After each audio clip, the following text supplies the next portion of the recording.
ভুড়ি নেবেন? ভুড়ি গোশ কয় কেজি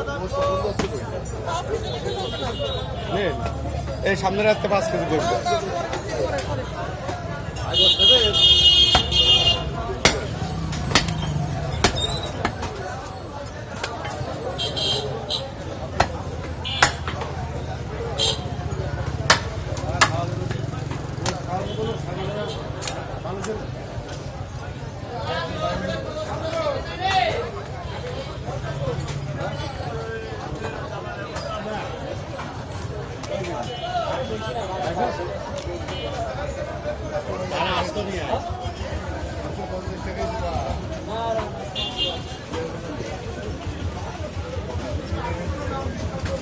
बारिश से 100 रुपया